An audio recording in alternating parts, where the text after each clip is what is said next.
I'll wager there's no finer sight than a big-class yacht under full sail.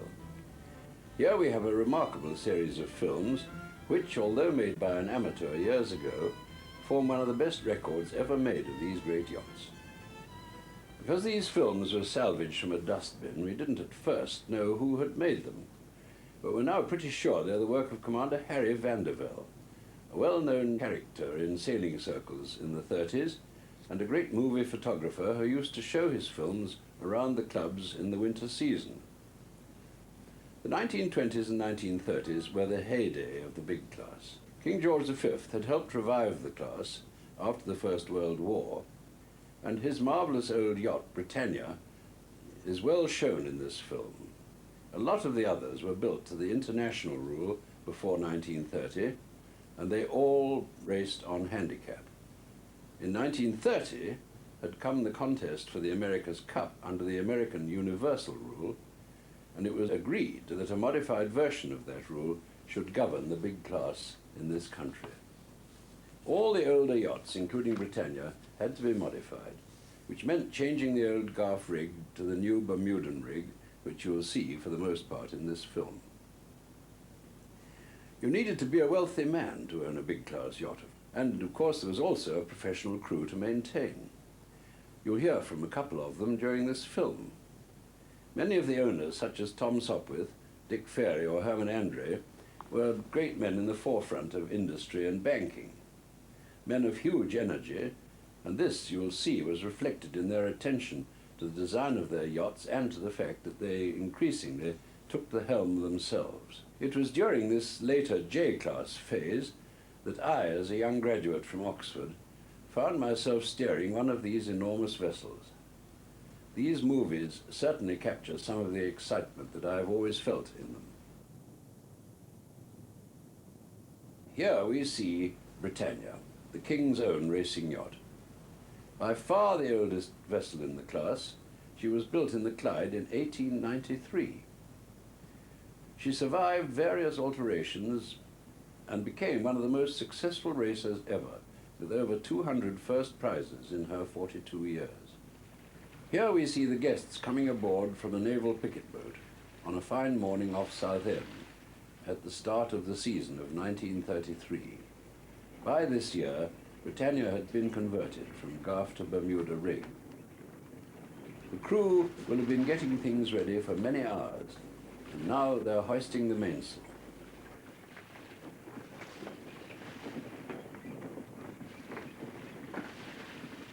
In the distance is a Royal Naval Guard ship, a sloop, which always accompanied the King's yacht.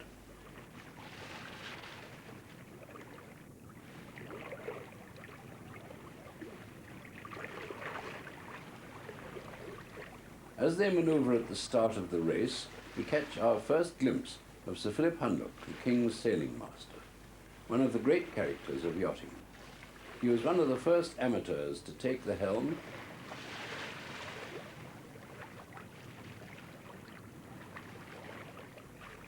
and to the left of Hunlock, in a white jersey and peak cap, is the professional skipper, Albert Turner of Rowhedge, Essex.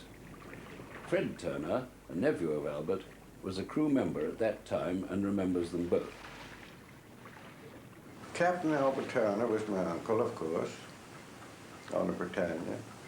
He was a very, very good man at his job, Uncle Albert. Very good. But, by God, he's hard as nails. Sir Philip was sailing there, and I know, I've seen it.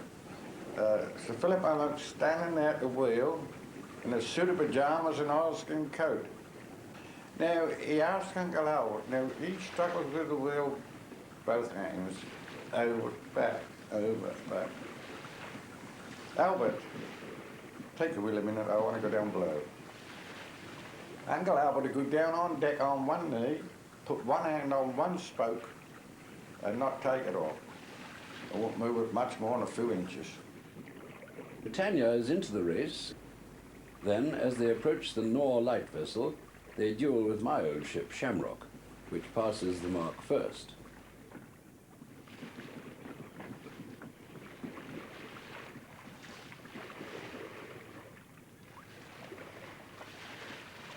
we was always told that if there's any guests in the way, get them out the way quick.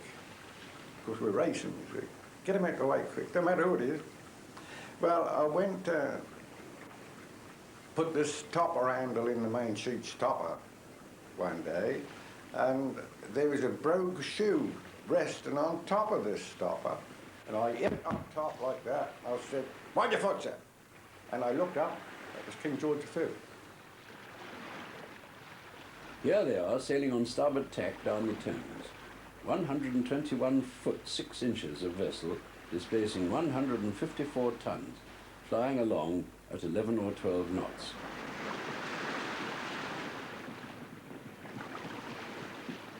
When you're going ashore, you had to wear a jersey, blue jersey, with the white name Britannia.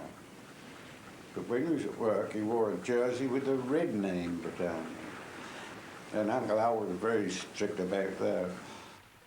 They're rounding the mouse-sliced vessel and putting out the boom to set the huge spinnaker.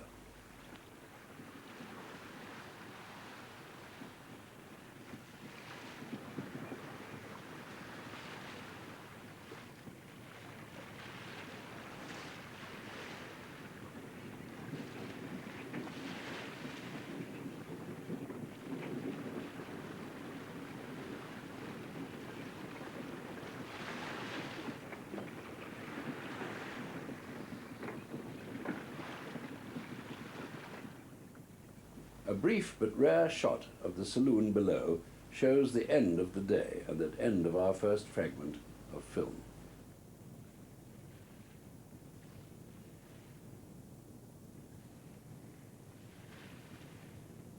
In contrast to the veteran Britannia, Velsheda was built in 1933 by Camper and Nicholson of Gosport for Bill Stevenson, the boss of Woolworths. She was a very consistent racer and a happy ship, and she had been named after the 3 daughters, Velma, Sheila, and Daphne. Here she is during the next yachting season, 1934, which began as usual on the east coast and moved round to Babbacombe Regatta in Torbay. Her mainsail is up and she's underway.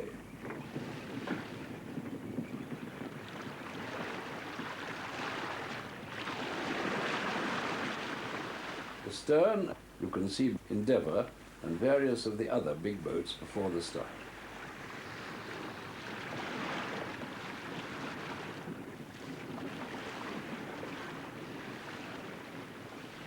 The great character on board Velsheda was Captain Charles Mountyfield, Old Mounty, remembered affectionately by Sam Harvey of Mousel in Cornwall, a J-class veteran.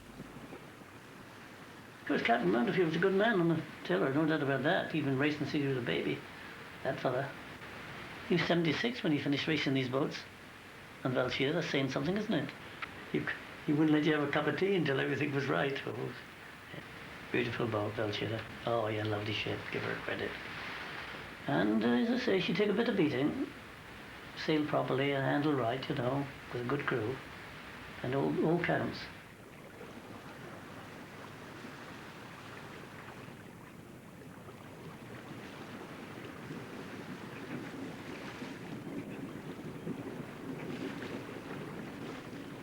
Here Captain Mountyfield is being beaten by Endeavour, which is storming through to take the mark.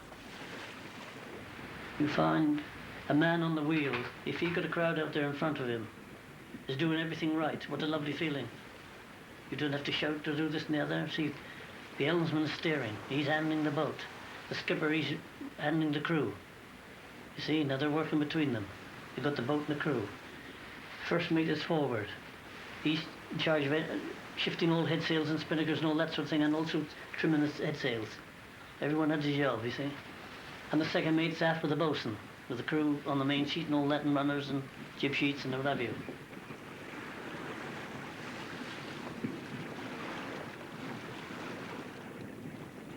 Now they're heading up towards the Thatcher Rock.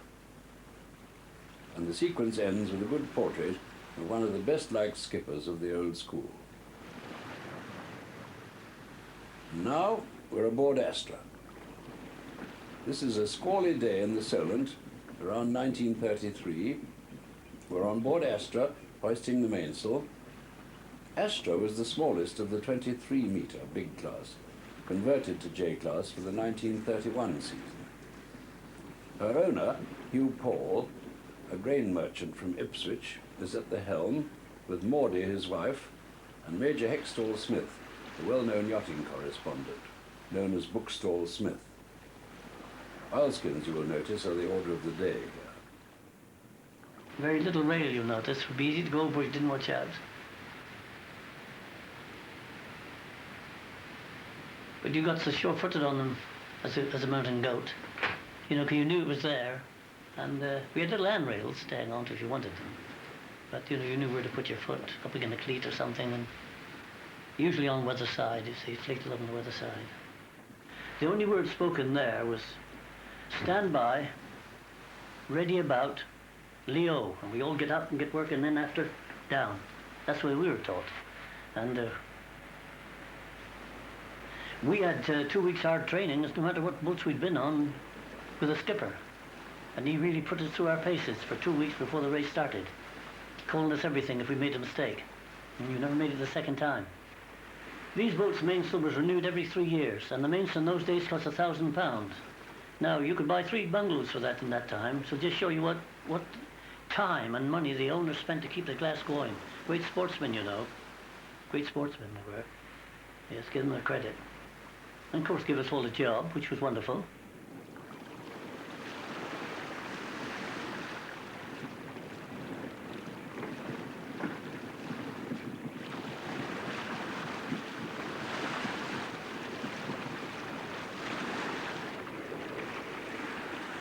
It's a freshening northerly wind, and they passed to leeward of a 12-metre, almost certainly Modesty. Today, these are the big racers. Then they were dwarfed by Astra's 153-foot high rig, which was twice the height of theirs. The wages then were £3 a week, and if you got a first prize, you got £1, 15 shillings for the second, 10 bob for the third, 5 bob if you started, went over the starting line, and £0.50 a day food money. But you didn't pick that racing money up until the end of the season. So if you'd done anything terribly wrong, got the sack, you'd also lose that racing money. Presumably, sometime later, we're now coming into Cowes and getting ready to drop the mainsail.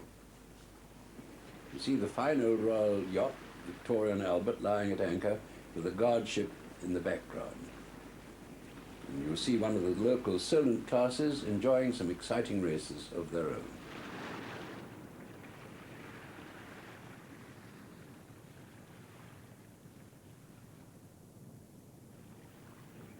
Now, a contrast in weather. A sunny day aboard the mighty Westward. A schooner so large, at 300 tons, that she only just could be fitted into the big class racing on handicap. We must be near Calshot, as you can see, as flying boats are coming and going from the base there. The mainsail is going up as passengers enjoy the prospect of a pleasant trip without oilskins on this occasion. She was owned by Mr. Davies, who in his younger days had been first mate in the Great Square Riggers. And when they were racing, he would go around the deck urging them on. Wasn't too particular what he said, of course.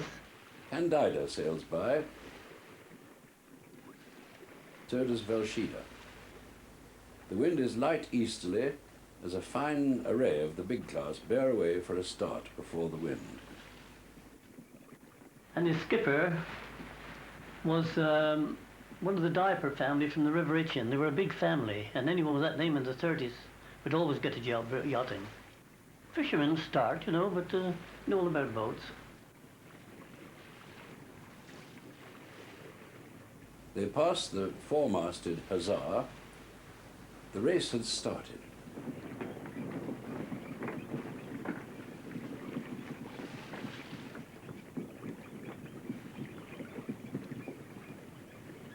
Here's a chance to get an impression of the immense height of the masts as men go aloft on the mast hoops.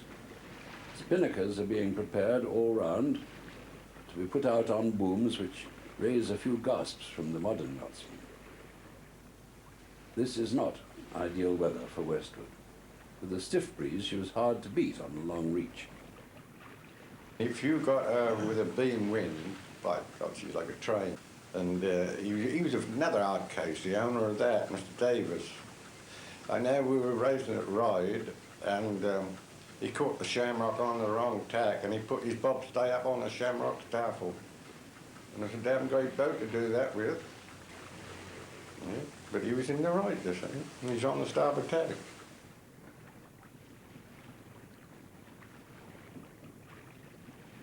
Oshida is cutting in on Britannia to leeward.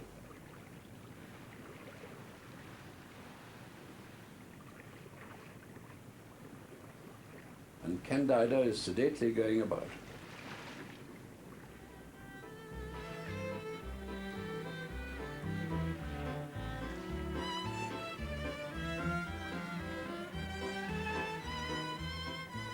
It's a day for the passengers to enjoy as the steward passes round refreshments. You felt good being on that class. The world was a nice place to live in.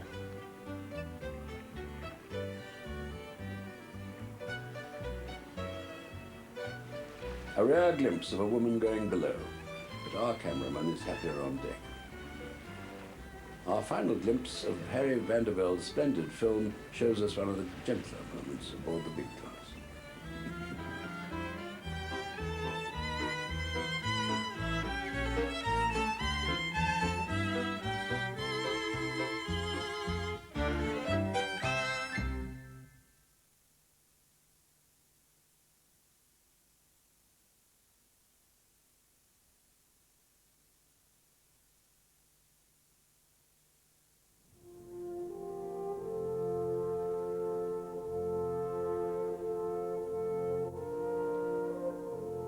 The first Endeavour was one of the finest J-class yachts ever built. She was Tom Sopwith's challenger against Rainbow for the America's Cup in 1934, and although she lost the series, most observers thought her the superior vessel. Sopwith, a famous aircraft manufacturer, here seen at the helm, had commissioned Charles Nicholson, one of the best designers of the day, to build her at Camper Nicholson's at Gosport. He is the kneeling figure in the foreground. At the time, I was a young aeronautics engineer working for Sopwith on the Hurricane Fighter, but I also had the exciting job of designing the rigging for this beautiful yacht. This rare amateur movie was probably taken by Commander Harry Vandervelde and shows how she was built and launched. A familiar scene outside Camper Nicholson's where so many of the J-class were built. Inside, a wooden deck is already being fitted, but they're still working on riveting the ship's steel hull. This was done by heating the rivets on little coke fires. In those days, very little welding was done at all.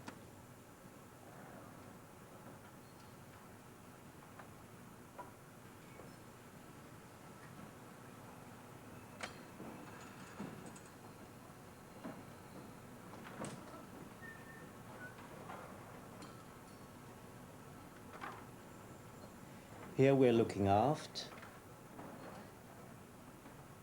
and then looking forward. She was 130 feet long and had an overall displacement of 148 tons. Steel plates are held in place, ready for riveting, whilst wooden ribbons keep the frames of the vessel true during building. The keel itself was bolted on separately.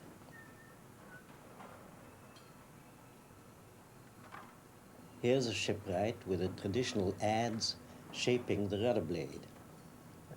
Some of his mates are working on wooden spars for another vessel, adding, of course, to the terrific noise of the workshop. Charles Nicholson himself inspects her design. In the block shop, blocks are made through which the rigging will be run. Most of the building operations required skilled men.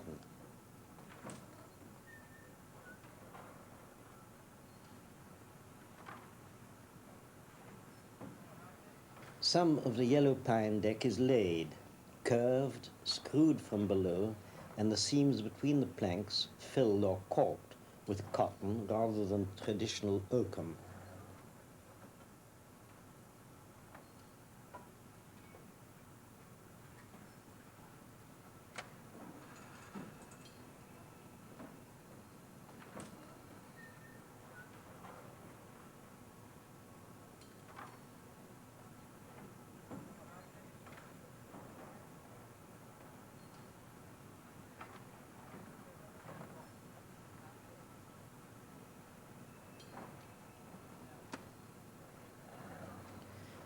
Down below, the joiners are putting in the accommodation.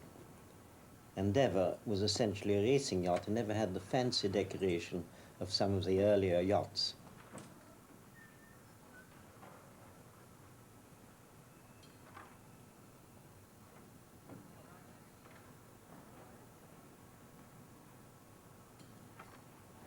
Later on, some of the deck hatches are in position, including the doghouse, which is the entrance to below decks.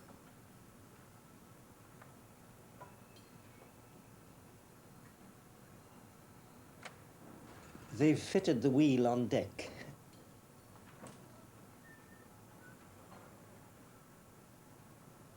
And are also putting in some extra fittings for a lifeboat.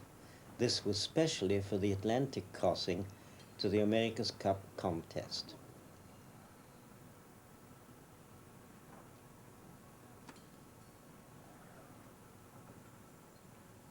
Her mast was a towering 156 feet above deck, welded out of sheet steel with internal stiffeners.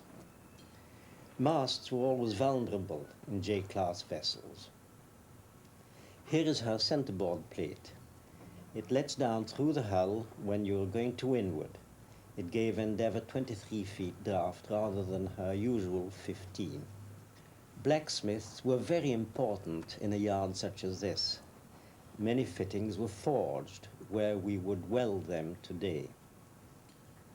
A hand of cards passes a quick tea break. Jobs were scarce during the 30s, but campers usually had a full order book.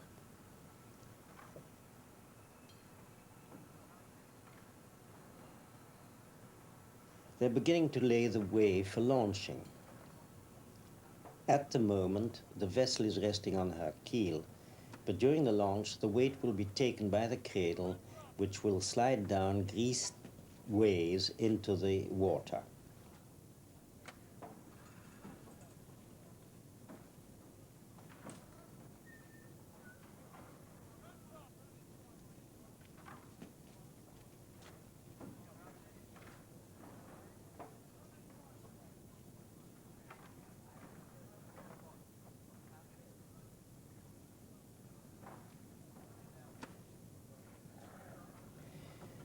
We are standing on the platform from which the champagne will be launched onto the bows when the ship is sent on her way.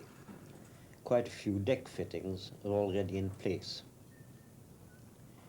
Here is a good view of the launch cradle, though of course it's not carrying the weight of the ship yet. Just before the launch, large wedges will be driven in so that the cradle does take that weight, ready to slide down the ways. A stout balk of timber, called a dog shore, holds the cradle in place until we're ready for the launch. Meanwhile, we get a brief but fascinating glimpse into Ratzian Lapthorne's famous sail-making loft, where a man is sewing in a bolt rope, one of the many skilled operations. Although Ratzes had a huge loft, there were 13,000 running yards of canvas to Endeavour's sails, so assembly was really difficult.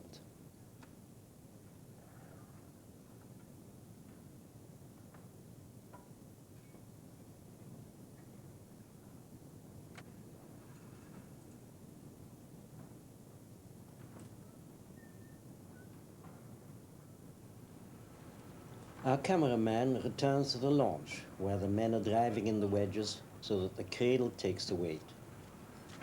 Now the shores are taken away and the cradle is carrying Endeavour.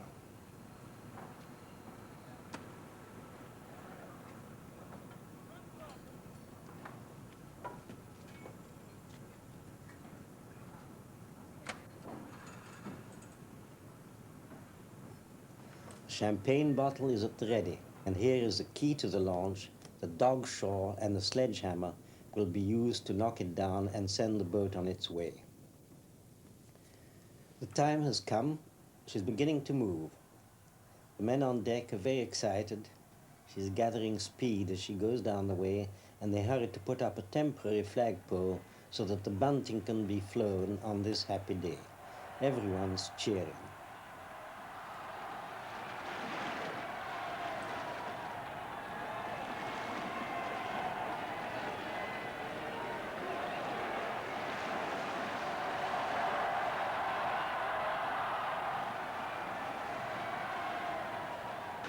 And now, here's a chance to see Endeavour under sail, taken by the same cameraman at Torquay during the big class racing in Babbacombe Bay.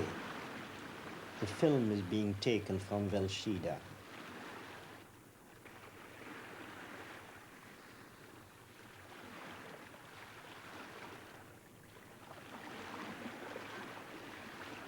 And we get a lovely view of Endeavour running close hauled with her owner's motor yacht Vita in the background. Now she's going about. These maneuvers are almost certainly at the start of a race.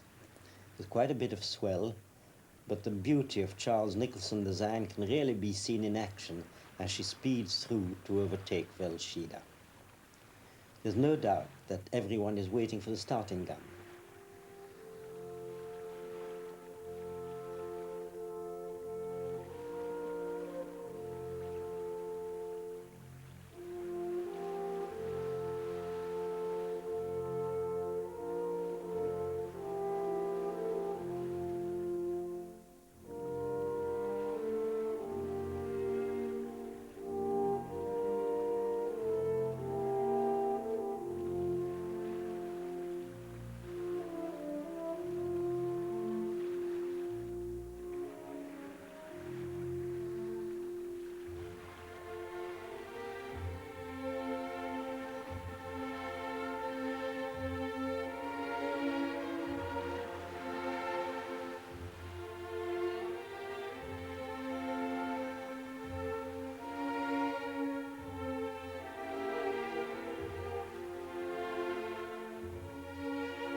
Tom Sopwith at the helm with his pipe as usual.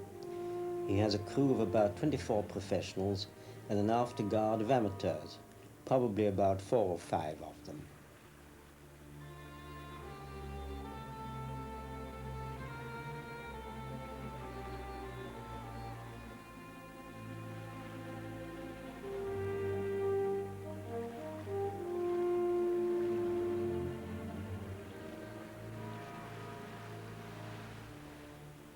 Meanwhile, on board Velshida, we find Captain Mountfield at the helm, with Sir Algernon Maudsley in front of him, wearing glasses, and Mr. Harriman, who was a friend and legal advisor to the owner, Bill Stevenson.